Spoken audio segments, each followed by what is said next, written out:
Vitamin C. देखिए बड़ी जरूरी होता है, इसका रासायनिक नाम होता है स्कार्बिक एसिड। रासायनिक नाम क्या होता है? स्कार्बिक। स्पारिक। जितना भी खट्टे फल होते हैं वो किसमें, उसमें क्या पाया जाएगा? Vitamin C. जो भी खट्टा फल है विटामिन सी, जो भी चीज खट्टा लगेगा विटामिन सी। यही रीजन है कि एक बार क्वेश्चन पूछा था मीट में कौन सा विटामिन नहीं पाया जाता है? विटामिन सी नहीं पाया जाता। देखिएगा जब मीट बड़े मात्रा में बनाएगा तो नींबू बाहर से डालता है, खट्टा नहीं होता है मीट। मीट में कौन सा विटामिन नहीं पाया जाएगा? सी। सबसे अच्छा स्रोत क्या है? आंवला। बना देता है आंवला।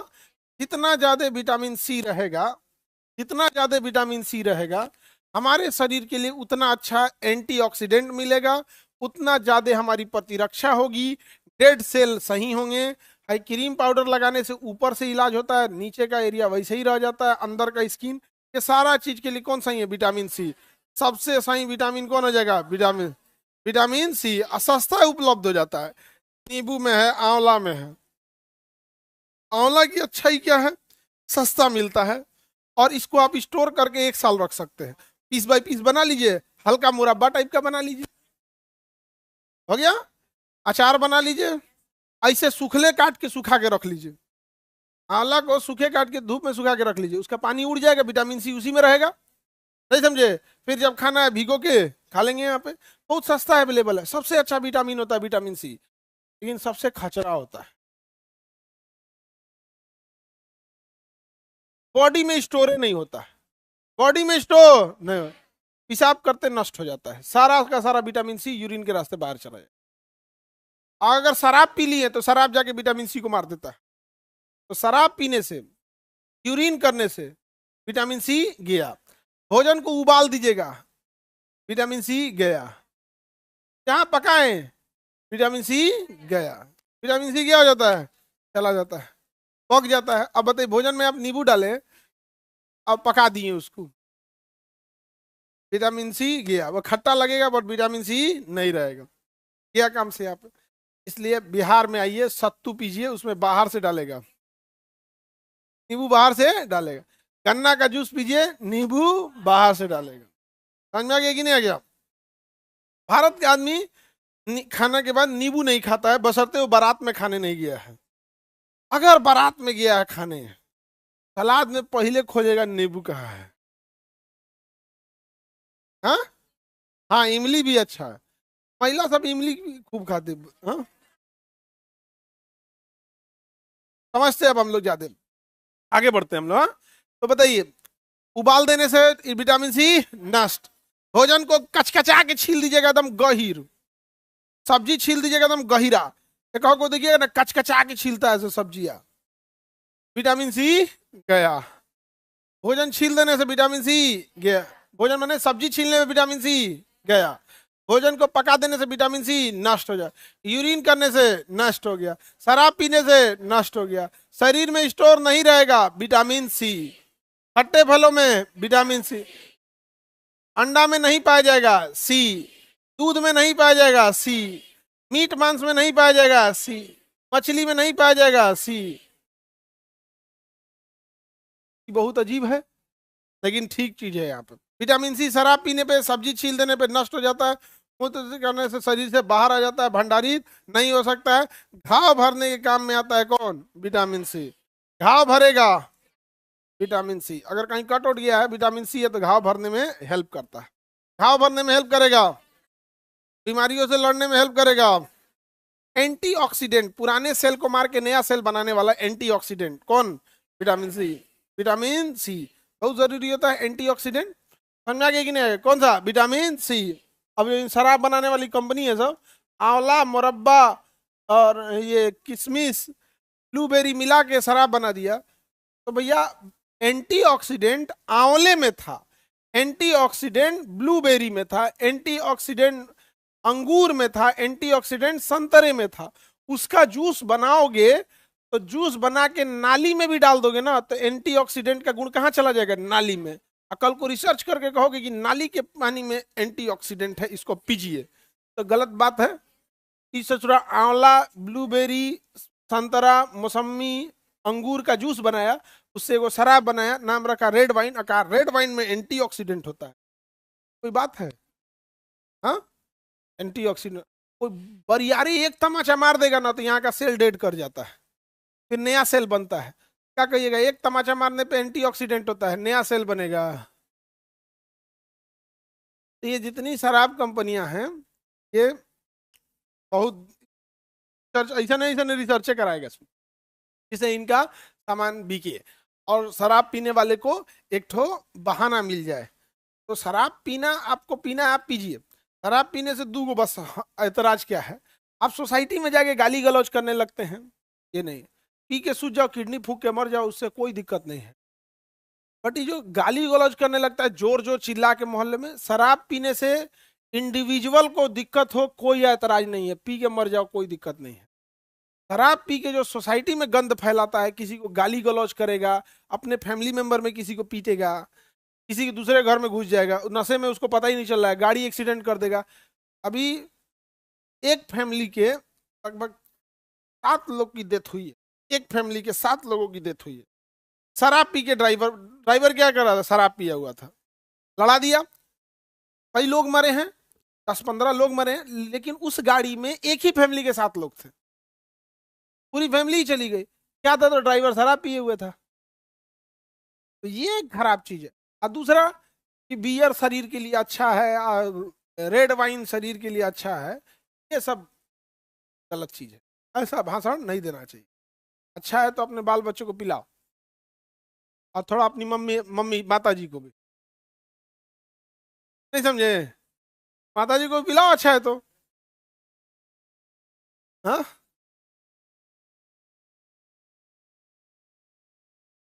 नष्ट हो जाता। हाँ, देखिए वो ब्रोकली वगैरह को जो खाते हैं लोग ना, हम लोग बेसिकली ब्रोकली को सॉटे करके खाते हैं। ब्रोकली जो ब्रोकली हो गया उसको हल्का स्टीम करके, स्टीम और बॉयल में अंतर होता है, थोड़ा सा अंतर है। ब्रोकली को स्टीम करके हल्का सा सॉटे करके खाते हैं। और वो भी देखिएगा, ये ब्रोकली वगैरह खाना इटालियन कल्चर है, इटालियन तो हल्का सॉटे करेगा, और वो भी ऑलिव ऑयल पे, जैतून के तरफ ऑलिव ऑयल पे। ऑलिव ऑयल गर्म नहीं होना चाहिए, एक तेल होता है ऑलिव ऑयल, कितना रुपया लीटर होगा, 2000 रुपये लीटर होगा, 1000 रुपये लीटर, 2000 है, 2000 रुपये लीटर है।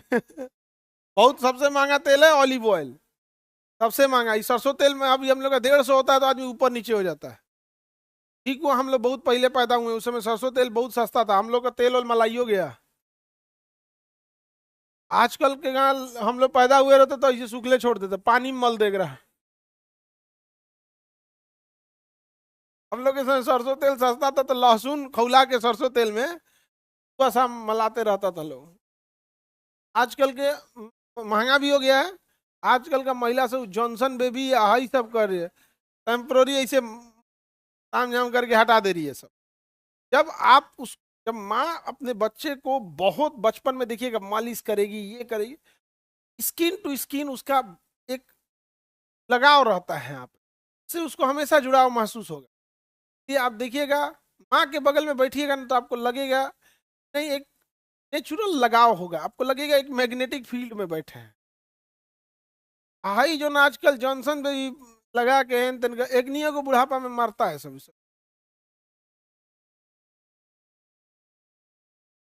नहीं समझ आएगा। देहात में आज भी वृद्धाश्रम नहीं है, आज भी, और शहरों में वृद्धाश्रम डाल दिया है इसमें। तो ऑलिव ऑयल बहुत महंगा बिकता है। तो यूरोप वगैरह में ना जो सब्जी खाने का प्रचलन है वो क्या है कि सब्जी को छोटे छोटे बीन्स काट दिया, हरिहर का गोभिया जिसको ब्रोकली बोलता है, मशरूम हो गया, शिमला मिर्च जिसको कैप्सिकम कहता है, उसको छोटा छोटा पार्ट बाई पार्ट में कर दिया, उसको हल्का स्टीम दे दिया, उसको क्या दे दिया, स्टीम, गरम नहीं दिया है, नहीं भाप दिया है, क्या दिया है, भाप, ताकि वो हल्का गल जाए, भाप दे देगा यहाँ पे। उसके बाद से ना हल्का सा ऑयल, ऑलिव ऑयल लगाएगा, ज्यादा उसको खौलाएगा ही नहीं, खौल गया तो ऑलिव ऑयल खत्म कहानी, उसका सारा 2000 रुपया डूब गया पानी में गया यहाँ पे। हल्का सा उसको क्या करेगा, गरम करेगा, स्टीम रहेगा तो ऑयल ही गर्म हो जाएगा, हल्का सा गरम करके उसमें 2-3 चम्मच ऑलिव ऑयल डाल के बस ऐसे मिला देगा, हल्का सा क्या मिला देगा, एग्जैक्ट वैसे ही जैसे भारत में पूजा में तेल मिलाता है, पूजा देखते हैं बनाते हैं, तो इसे लेके सब में से तन तन तन तन डालेगा, 2 चम्मच इसमें तेल डाल के एकदम आराम से 15 रुपये दिया है, तो डालेंगे तेल, थोड़ा महंगाई है यहाँ।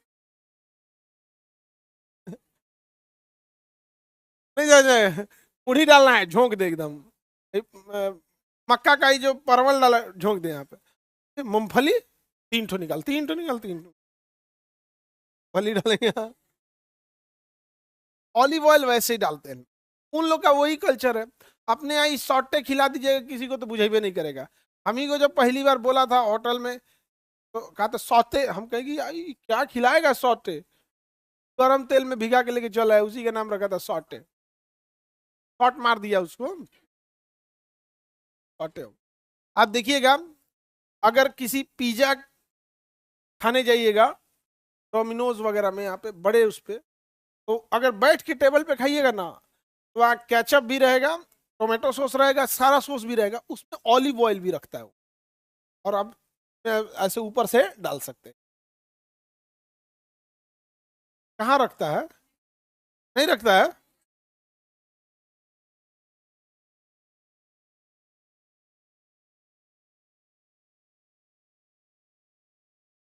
आगे बढ़े, विटामिन सी समझ में आ गया। ऑलिव ऑयल बढ़िया होता है भाई, सबसे महंगा तेल है ऑलिव ऑयल। हम लोग तो अब जबरदस्ती तेल निकाल रहे हैं लोग। सरसों का तक तो ठीक ठीक था, सूरजमुखी का निकालने लगे लोग, सोयाबीन का निकालने लगे लोग, पाम ऑयल निकालने लगे लोग, अब जबरदस्ती निकालने लगे लोग तेल यहाँ पर। और हमारे शरीर को ज्यादा भोजन की जरूरत है नहीं, एक्चुअल में हमारे शरीर को ज्यादा भोजन की जरूरत नहीं है। लेकिन हम लोग भोजन को इतना टेस्टी बनाने लगे हैं, इतना टेस्टी बनाने लगे हैं कि अब भोजन की जरूरत पेट को नहीं, जीभ को है। आप जितना फास्ट फूड ठेला पे खा रहे हैं, वो कोई सी की जरूरत आपके पेट को नहीं है। किसको है? जीभ को है। अल्टीमेटली थमा देते हैं पेट को, पेट गरियाता है, हमारा चाहिए ही नहीं यहाँ पर। तेल मसाला मत खाओ, लेकिन आप फिर खाएंगे। जितना अचड़ा कचड़ा रहेगा, कहेगा ये पेट का चमड़ा मोटा है, अरे तोरा ये गाल बड़ी पतला है, इहे पे फेंकेंगे, खा के फेंक देगा। 20 गो पिंपल से ने, 20 गो एन। अब शीशा में बैठ के देखिएगा,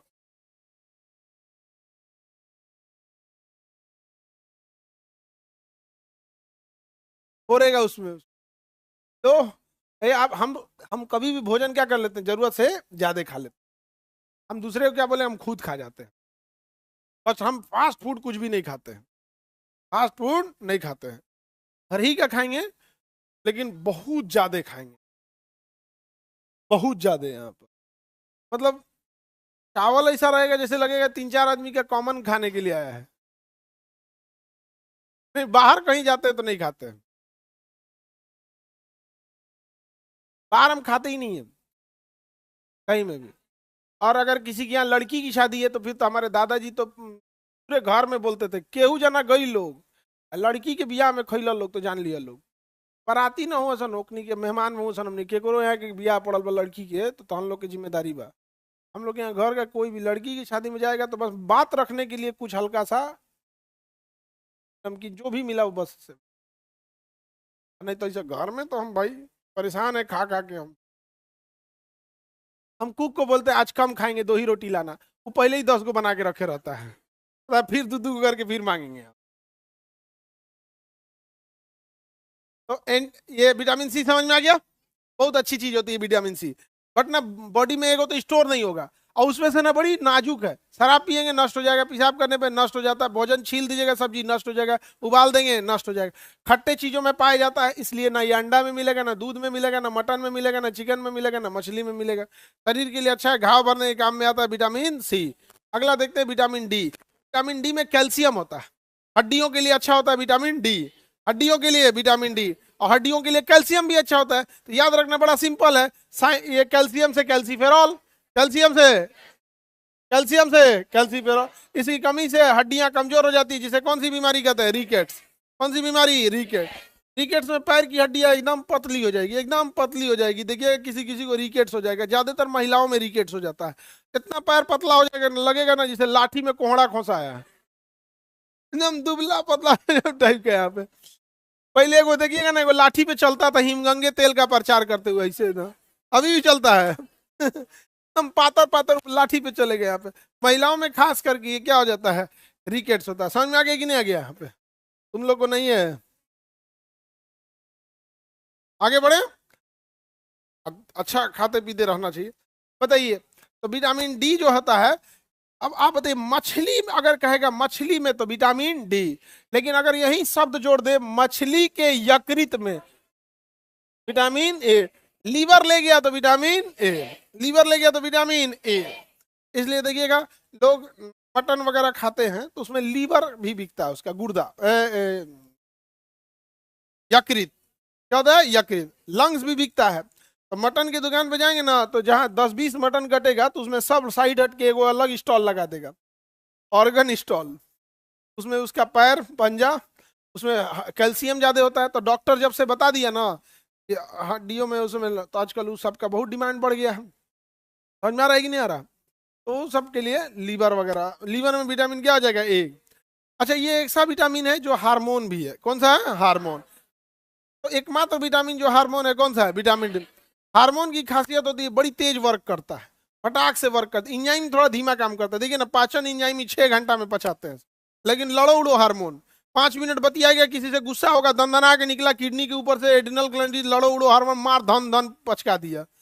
तो हार्मोन कोई भी धीमा काम नहीं करता है। इसीलिए क्वेश्चन आएगा सबसे तेजी से बनने वाला विटामिन, विटामिन डी।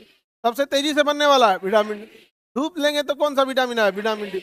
अब देखिए धूप से ही कंप्लीट हो जाता है विटामिन डी। और भारत में सबसे ज्यादा विटामिन डी की कमी महिलाओं में है, क्योंकि महिलाओं को ना घर से बाहर ही नहीं निकलने दिया। समझ में आ गया? ज्यादा घर से बाहर नहीं निकलने देता है। रेलिंग उलिंग पे खड़ा हो जाएगी तो चार को सुना देगा यहाँ। नहीं समझ में आ गया? हाँ, जानबूझ के नहीं निकलती काला होने के डर से। अरे बाप रे बाप, वो अपन सब व्यवस्था रख ले रहती है सब यहाँ पे। अरे वो लड़की बाहर निकलेगी, उतना ऑपरेशन थिएटर में जाने से पहले डॉक्टर तैयार ना हो। नहीं बता रहे हैं, डॉक्टर 10 मिनट में तैयार हो जाता है। उसको क्या है, मेन डॉक्टर का क्या, स्क्रबिंग करना होता है। हाथ धोया है ऐसे, स्क्रबिंग में ऐसे अलग केमिकल आता है।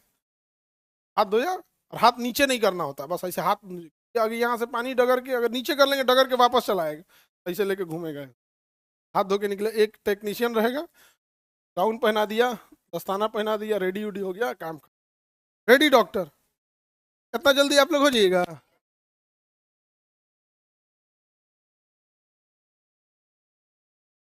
सबसे भयानक रेडी होता है डॉक्टर को जब किसी, डॉक्टर को किसी HIV पेशेंट का ऑपरेशन करना होता है तब। HIV पेशेंट के ब्लड के संपर्क में आते वो भी HIV पॉजिटिव हो जाएगा। अच्छा, ऑपरेशन में उसको काट के पूरा ब्लड निकालना है।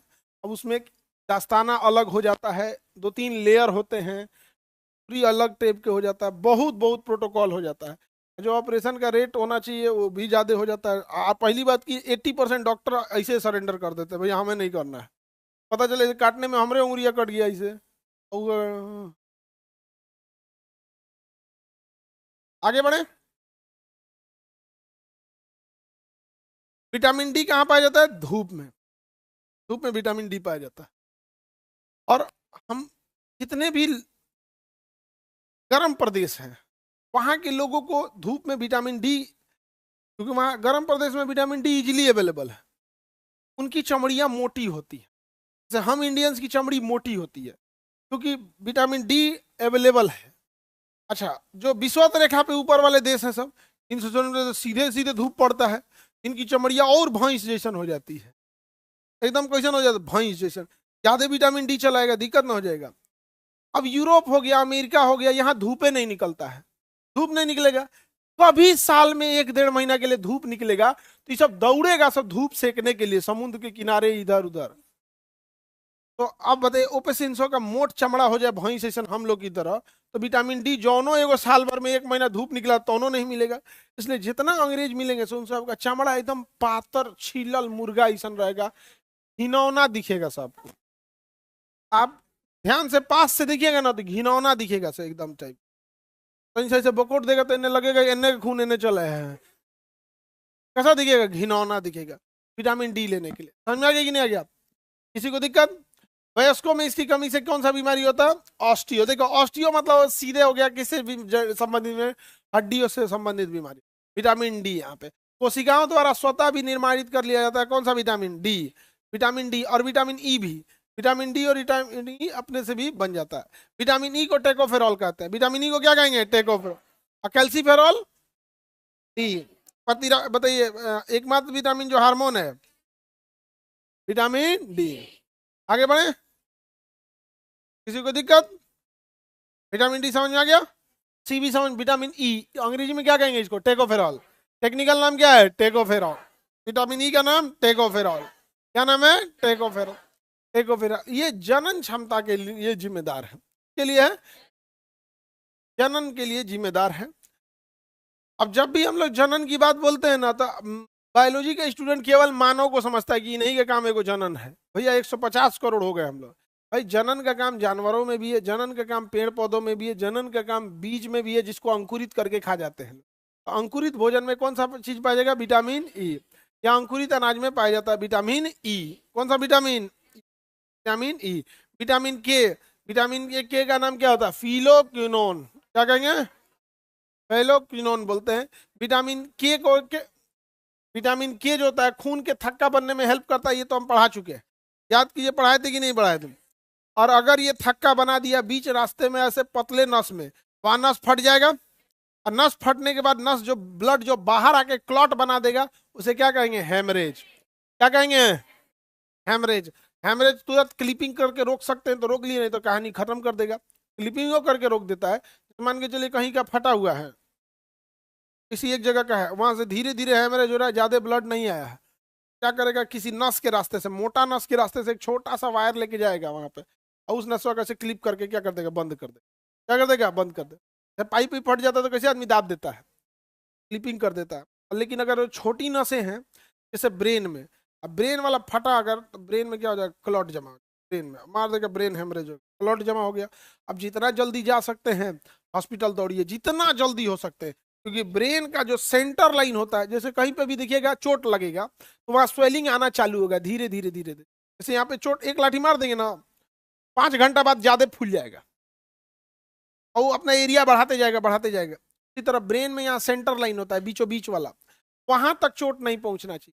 अगर वहां चोट पहुंच गया ना, तब डॉक्टर कह देते हैं अब डॉक्टर नहीं, अब भगवान बचाएगा, क्योंकि अब इलाज नहीं, अब चमत्कार होगा। सीधी सी बात उसी का है। वो कहता ही है 100 में से एगो बचेगा, तो 100 में से एगो बच रहा है तो इलाज है कि चमत्कार है? कोई बची हो गया, कोई नहीं हो बचा। तो अगर सेंटर लाइन में आ गया तो भगवान के, अब डॉक्टर के साथ साथ उसे कौन बचाएगा?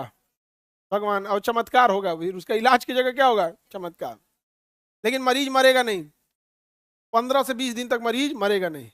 तो वेंटिलेटर और डायलिसिस चालू रखेंगे ना, जिंदा रहेगा। कितने दिन तक? 15 से 20 दिन तक, उसके बाद मरेगा। आईसीयू में एक दिन का बिल बनाएगा उनका ₹1,00,000 बनाएगा, और एकदम सस्ता बनाएगा तो 50,000 बनाएगा। एकदम सस्ता बनाएगा तो 50,000, एकदम सस्ता बनाया आईसीयू का तो 30 दिन आईसीयू में रहा तो 10 लाख, केवल आईसीयू का खर्चा है। के बाद ऑपरेशन का अलग है, डॉक्टर का अलग है, दवाई का अलग है, दुनिया भर का, केवल वो आईसीयू बेड चार्ज बता रहे हैं। तो एक बार ब्रेन हेमरेज हुआ ना, पैकेज है उनका 15 लाख का, व्यवस्था कर देगा। आदमी को पता नहीं चलता है ना क्या हुआ है क्या नहीं हुआ है। किसी को हो जाता है भैया ब्रेन हेमरेज, ज्यादा टेंशन उन्सन नहीं लेना चाहिए। सर 1 लाख बनता है आईसीयू का बिल। भाई एक से एक अस्पताल है, सब 5 स्टार होटल को फेल किया है। आगे बढ़े। तो विटामिन के किसके लिए जिम्मेदार है? हेमरेज के लिए। इसका अधिक हो जाना शरीर के लिए अच्छा है या खराब है? हाँ खराब है। विटामिन के सब्जियों वगैरह में पाया जाता है। Any problem?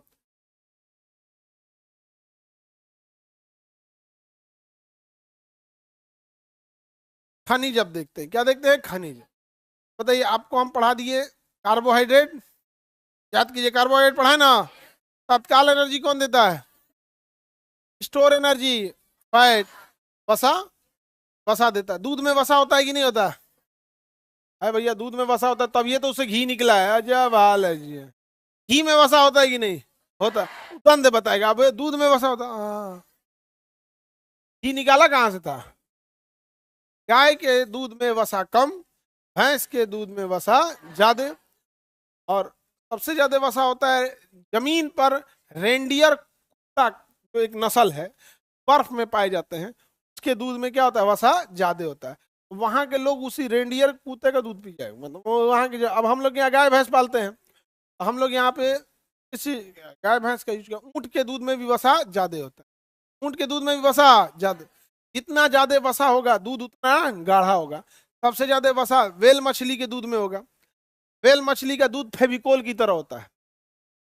वेल मछली का जो दूध होता है फेविकोल के इतना गाढ़ा होता है, इतना ज्यादा उसमें वसा होता है, फेविकोल इतना गाढ़ा होता है। और वो अपने बच्चे को जो दूध पिलाती है वेल मछली, वो पानी के अंदर पिलाती है। और वेल मछली का बच्चा मुंह लगा के दूध नहीं पीता है, वो जब वो बच्चे दूध उसके विंग्स के पास आते हैं सब, तो उसकी माँ जो होती है वहां अपने बच्चे को दूध पिलाने के लिए वहां से जब रिलीज करती है तो पानी में मिल जाता है उसका दूध, बट वो इतना गाढ़ा होता है फेविकोल की तरह, उसका बचवा उसी में खा लेता है। मतलब एकदम समझिए दही ऐसा, दही ना पीते हैं ना खाते हैं।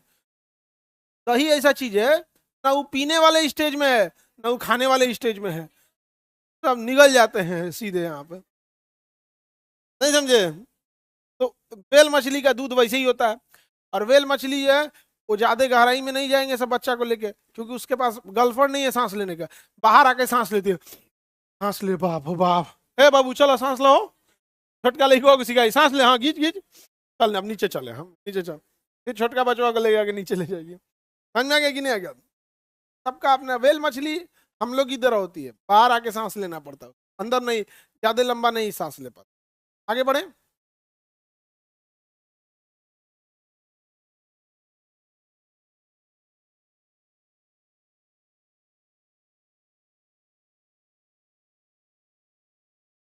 आगे बढ़े बाबू। तो अब हम देखते हैं खनिज, क्या देखते हैं, खनिज कहाँ पाया जाएगा, पीरियोडिक टेबल में। खनिज आपको देखने को कहाँ मिलता है, पीरियोडिक टेबल।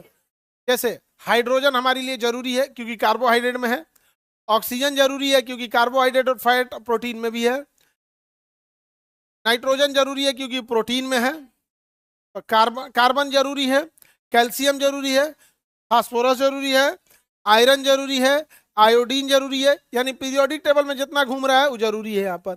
अभी कुछ बच्चे ऐसे पाए जाए हैं कि उनको दूध पिलाया गया है तो उनके शरीर में यूरेनियम का रेडिएशन आ गया है। अब बाप रे बाप, पूरा डिपार्टमेंट पगला है कि ये यूरेनियम कहाँ से लेके आए भाई, तो पूरा का पूरा एरिया साफ कर देगा यहाँ पे। तनी मनी प्रदूषण हो रहा था, चल रहा था वो, यूरेनियम प्रदूषण हो गया, ये तो नेक्स्ट लेवल प्रदूषण हो गया, नहीं हो गया। आगे बढ़े। तो हमारे शरीर में कुल 24 प्रकार की जरूरत है, कितने की किसकी है, खनिज की है। क्या खनिज कार्बनिक होता है, नहीं, वो तो एलिमेंट है, पदार्थ है, वो तो अपने आप में तो सिंगल। क्या हाइड्रोजन कार्बनिक है, हाइड्रोजन हाइड्रोजन है। जैसे आयरन एक खनिज है तो क्या कार्बनिक है, आयरन तो अपने आप में क्या है, आयरन है, उसके अंदर दूसरा कुछ भी नहीं होता है। शरीर को आयरन की भी जरूरत है, कैल्शियम की भी जरूरत है, पोटेशियम की जरूरत है, फास्फोरस की जरूरत है, हर चीज की जरूरत है शरीर को, तो ये सब जरूरी होती है। क्लोरीन की भी जरूरत है कि नहीं है, तभी तो नमक खाते हैं, NaCl, सोडियम और क्लोराइड दोनों मिला के खा लेते हैं कि नहीं खाते हैं, की जरूरत है। कुछ थोड़ा ज्यादा चाहिए, कुछ कम चाहिए। एक्चुअल में खनिज जो होते हैं वो कम ही चाहिए होता है, लेकिन कम में भी देखिएगा कुछ एकदम में कम, कुछ ज्यादा कम। खनिज एग्जैक्ट वैसे ही काम करता है जैसे भोजन में मसाला काम करता है।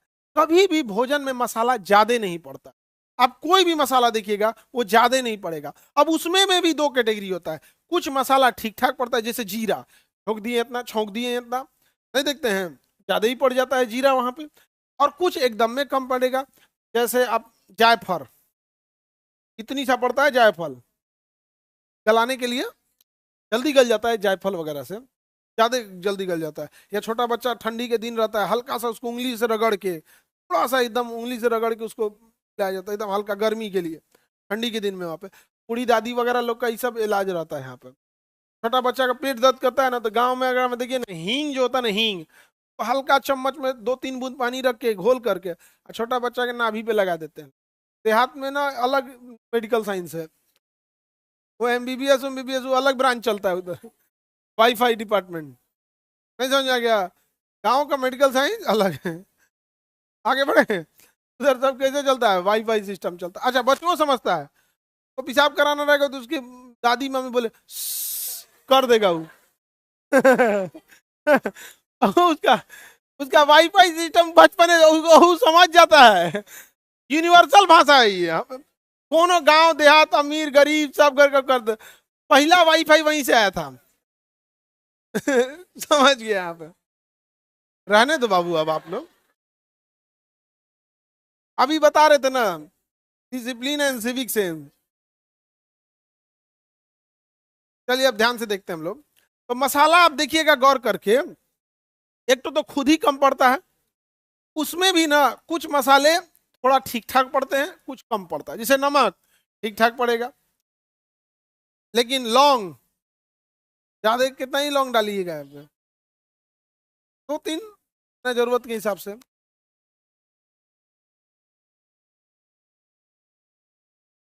खनिज हमारे शरीर में कैसे काम करता है? एग्जैक्ट मसाला की तरह, जो थोड़ा ठीक काम कर रहा है ठीक है, जो कम है वो कम है। जैसे कश्मीरी मिर्च तीखा नहीं होता है, लाल करने के लिए होता है, ठोक दीजिए एकदम लाल हो जाएगा।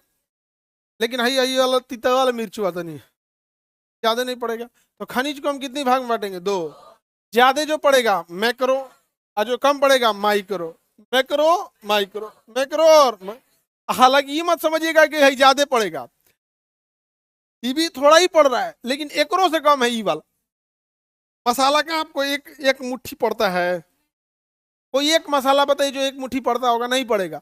मिक्स करके थोड़ा थोड़ा थोड़ा थोड़ा करके एक मुट्ठी पड़ रहा है मसाला, तो मैंने 40 आदमी खाने वाला है, ज्यादा खाने वाला आदमी यहाँ पर है, तो जलजीरा घोल लगने लगेगा, ग्रेवी अजीब टाइप का ना लग जाएगा खाना बनाने में। तो ये अब हम लोग देखते हैं। जैसे अब अपने से बताइए, शरीर में कार्बन है, ज्यादा चाहिए होगा क्योंकि इसका जरूरत कार्बोहाइड्रेट में भी है, फैट में भी है, प्रोटीन में भी है, शरीर निर्माण में भी। विटामिन भी कार्बनिक होता है, ये भी ज्यादा चाहिए यहाँ पे। हाइड्रोजन देखेंगे, ऑक्सीजन देखेंगे, ये सब चीज क्या है? ज्यादा मात्रा। पूरा शरीर बना हुआ है नाइट्रोजन यानी प्रोटीन से, ये ज्यादा जरूरत होगा। लेकिन वही देखेंगे आयरन, हीमोग्लोबिन के निर्माण में, पूरे शरीर में 5 लीटर ब्लड है। कितना लीटर है? 5 लीटर ब्लड। उसका भी 90% हिस्सा प्लाज्मा है, जो पानी है। प्लाज्मा है जो पानी है। अब हो गया आपका आरबीसी। आरबीसी हमारे शरीर में कितना होगा? मुश्किल से 1 कप, केवल आरबीसी निकाले तो, क्योंकि ब्लड का तो प्लाज्मा हिस्सा होता है, 90% तो पानी हो जाता है, उसमें हो जाता है आयरन। गले को चाहिए आयोडीन, एकदम कम चाहिए। आयोडीन क्या चाहिए? बहुत कम। ब्रेन को क्या चाहिए? सोडियम। क्या ज्यादा चाहिए? सोडियम। हाँ, बहुत दिक्कत हो जाएगा ज्यादा सोडियम हो जाएगा तो, कम हो जाएगा तो चक्कर आने लगेगा। सोडियम कम हो गया तो क्या कम आना है? पोटेशियम, पोटेशियम, अरे भैया ये बहुत खतरनाक है के, अरे बाप रे, फास्फोरस लिख दिए हो। ओ पोटेशियम के, बुढ़ापा में दिमाग काम उतना नहीं करता, हम कभी कभी हो जाता है, समझते हैं आप लोग। आगे बढ़े। तो पोटेशियम सबसे खतरा चीज है पोटेशियम। इसका शरीर में 3 से लेके 5 इसका लेवल होता है। 3 से कम हुआ तो हार्ट अटैक का डर, और ज्यादा हुआ तो वो डर। तो बहुत खतरनाक चीज है पोटेशियम। और किडनी के मरीज का हर 2 दिन पे भाग जाता है पोटेशियम। होना चाहिए 5 के ऊपर गया ना तो हार्ट का डॉक्टर कहता है अरे भैया ये इसको कभी अभी आ जाएगा अटैक। और किडनी के मरीज का ना एनी टाइम 7-8 रहता है। उठा गया उसका शरीर, किडनी काम नहीं कर रहा। शरीर से पोटेशियम बाहर कौन निकालता था? किडनी, पेशाब के रास्ते से। क्लोराइड बाहर कौन निकलता है? किडनी, पेशाब के रास्ते से। उसका पेशाबे नहीं हो रहा है, किडनी का मरीज पेशाबे नहीं करता है। समझ में आ गया कि नहीं आ गया? किसी को दिक्कत? तो आइडिया रहता है उसी हिसाब से करता है। जैसे अभी जाके देखेंगे ना, जहाँ किडनी का डायलिसिस रहेगा वहां बाथरूम एकदम कम दिया जाएगा, 50 आदमी के बीच में एगो। भैया वो जइबे नहीं करेगा, पेशाबे नहीं लगेगा, और उसका सारा पेशाब उसके ब्लड में मिल गया, उसका दहिया फूल जाएगा, पूरा शरीर क्या हो जाएगा? फूल जाएगा वहां पर। तो पोटेशियम अगर ज्यादा हो गया मार देगा उसको हार्ट अटैक। इसलिए देखिएगा डायलिसिस के मरीज में ब्लड तो साफ होते रहेगा, 7-8 साल बाद वो डेथ कर जाता है। 7-8 साल डायलिसिस कराते कराते रहेगा, एक टाइम बाद डेथ कर जाएगा। रीजन क्या है? उसके शरीर में जो नॉर्मल बैलेंस होना चाहिए उससे ज्यादा वो टॉलरेट करना सीख गया है। टॉलरेट करना क्या हो गया? सीख गया है।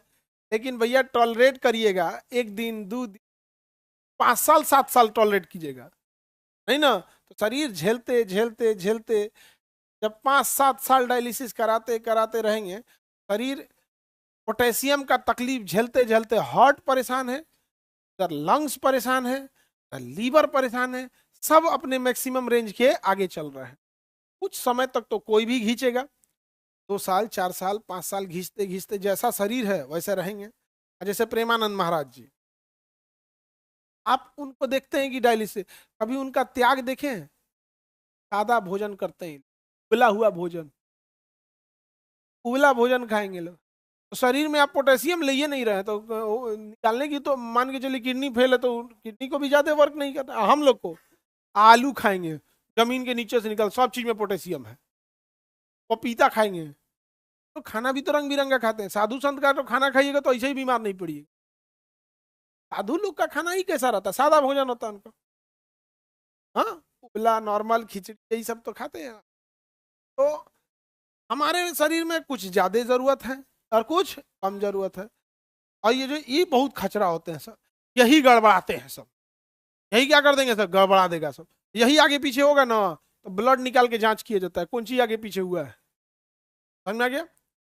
अब ब्लड के हम लोग के वेन में जांच होता है। ब्लड कहाँ से लिया जाता है? वेन में। किसमें लिया जाता है? वेन में। कि आर्टरी में से ब्लड निकाल देंगे? आर्टरी में से ब्लड निकाल देंगे? हमेशा ब्लड किसमें निकालेंगे? वेन से।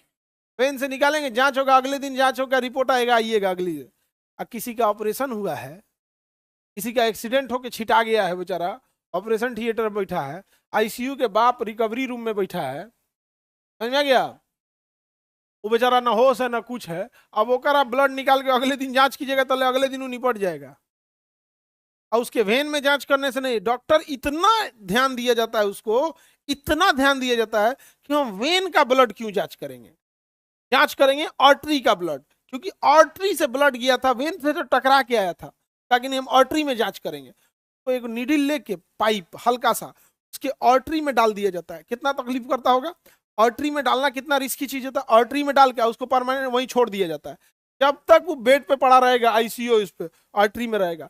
हर 1 घंटा पर, जितना ज्यादा सीरियस है उतना, मान के चलिए ज्यादा सीरियस है तो हर 1 घंटा पे 2 घंटा पे एक आएगी नर्स, खाली सिरिंज लेके, जहाँ वेन में जगह बनाई है निकालने के लिए, वहां से ब्लड को निकालेगी, अब बंद करेगी, अब फिर इसको जांच करने के लिए भेज देगी। आर्टीरियल ब्लड गैस ABG, फटाक से 5 मिनट में जांच करके भेजेगा। ब्लड का पीएच फिलहाल इतना है, पोटेशियम इतना है, सोडियम इतना है, सारा चीज जांच करके देगी। फटाक से मरीज के सिधाने देखिएगा, इतना बड़का ना रजिस्टर रखा रहता है, फटफट चढ़ा देगा। अब देखेगा इसमें क्या क्या गड़बड़ है, जो गड़बड़ है फटाक से उसका देखिए पोटेशियम कम हो गया है तो पोटेशियम का इंजेक्शन ले आके, पानी कंटिन्यू चढ़ रहा है तो कोच दिया। फिर 3 घंटा बाद आके, क्योंकि उसमें पहले से लगल है आर्टेरियल ब्लड गैस ABG। अगर किसी का ABG जांच हो रहा है मतलब वो अपने पैरों पे खड़ा नहीं, याद रखिएगा, वो अपने पैर पे खड़ा नहीं है। हम लोग का जांच किस पे होता है? वेन। और रिपोर्ट कब आता है? अगले दिन। उसका 5 मिनट में रिपोर्ट आता है। और दिन भर में जितना ज्यादा सीरियस है उतना ज्यादा ABG करेगा। अगर बहुत ज्यादा सीरियस है, एकदम क्रिटिकल कंडीशन है, एकदम डॉक्टर पे डॉक्टर लगाया, हर 1 घंटे पे ABG होगा, हर 1 घंटे पे उसका निकाला जाएगा तुरंत। तो रिलीफ हो जाएंगे तो 3 घंटे पे एक बार होगा, फिर 6 घंटे पे एक बार, फिर दिन में एक बार देखा जाएगा, ठीक है तो निकाल देगा, कहेगा अब ABG की जरूरत नहीं है, अब वेन से ही ब्लड निकाल के काम चला लेंगे। समझ में आ रहा है कि नहीं आ रहा है? तो ABG का रिपोर्ट वो सारा इसी न्यूट्रिशन को देखता है, क्योंकि वो ऑलरेडी क्रिटिकल कंडीशन में है, उसका बॉडी टॉलरेंस लेवल नहीं झेलेगा। आपका पोटेशियम का लेवल होना चाहिए 5, आपका पोटेशियम चला गया 8, आपको हार्ट अटैक आ जाना चाहिए लेकिन नहीं आएगा। रीजन क्या है? आपका बॉडी अभी स्ट्रेस झेलने की स्थिति में है, लेकिन किसी का एक्सीडेंट हुआ है, ऑपरेशन हुआ है, उसका स्थिति झेलने में नहीं है, उसको ऑलरेडी मेंटल ट्रोमा में है, फिजिकल ट्रोमा में है, उसकी बॉडी की जितनी स्टोर एनर्जी थी उसको भरने में लगा दिया है, दवाइयों का असर झेल रहा है, दिमाग किडनी लंग्स सब स्ट्रेस में है, और उसमें से अगर उसका पोटेशियम चल गया 5 की जगह 8, निपट जाएगा वहीं पे। समझ में आ गया कि नहीं आ गया? जांच आप लोग को ABG समझ में आ रहा है? तुरंत रिजल्ट दे देता है। हाँ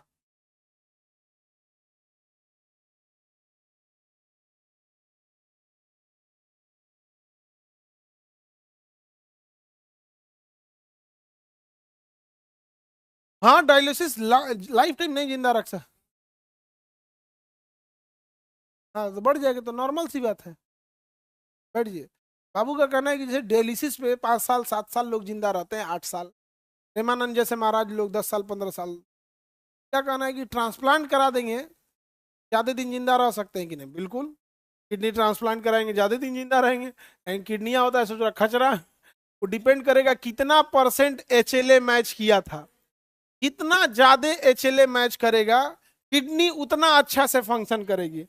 अगर HLA अच्छा से मैच नहीं किया, मान के चलिए 80% मैच किया, 100% तो मैच करेगा नहीं, 80% मैच किया तो आप बहुत खुश नसीब हैं। तब बाकी बचे 20% के लिए जिंदगी भर दवाई खाना है, और डोलची में वो दवाई लेके घूमता है किडनी का मरीज। किडनी का 35% काम करता है, बहुत जल्दी वो 0% पे आएगा। वो 35 वाला कब 0 पे चल जाएगा पता ही नहीं चलेगा। किडनी की सबसे बड़ी खराबी होती है जब डाउन होता है तो रुकता ही नहीं। जैसे मान के चलिए किडनी में प्रॉब्लम आया, का 90% काम कर रहा है, 3 महीना बाद वो 60% पे चलेगा, किडनी धड़धड़ा के नीचे गिरता है हुमायूं की तरह। लेकिन किडनी में एक अच्छाई है, एक किडनी भी दो डबल किडनी का काम करता है, किडनी कभी ओवर टाइम करने से नहीं कतराता है। यही एक अच्छाई है किडनी।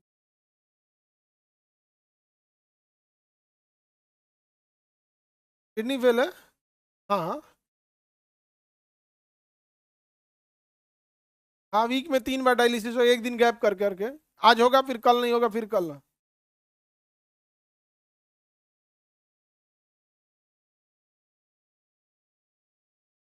तो रहेगा हमेशा कुछ ना। और महीने 1-2 महीने बाद एक बार ICU में जाना पड़ेगा, सीरियस बीमार पड़ जाएगी कभी कभी। 8 साल से डायलिसिस पे है। 8 साल के डायलिसिस में एक ट्रांसप्लांट बराबर खर्चा लग गया होगा। हर मंथ 60-70 हज़ार रुपया लगता होगा। एक डायलिसिस का 4 हज़ार लेगा। बहुत कॉस्टली चीज, कोई सब ना हो, सारी है हम लोग क्या ही बोलेंगे। ये मैक्रो माइक्रो समझ में आ रहा है? Any problem? अब ये वाला थोड़ा सा ज्यादा जरूरत है। और कहाँ गया जी? ये बृहद खनिज है, ये थोड़े से क्या है ज्यादा जरूरत है। और ये वाला जो है सूक्ष्म खनिज है, ये कम जरूरत है, जैसे iron, iodine, iron, cobalt, phosphor, chlorine, zinc, chlorine, निकल एंड मॉलिब्डेनम। अब आपको दोनों याद करके आना है।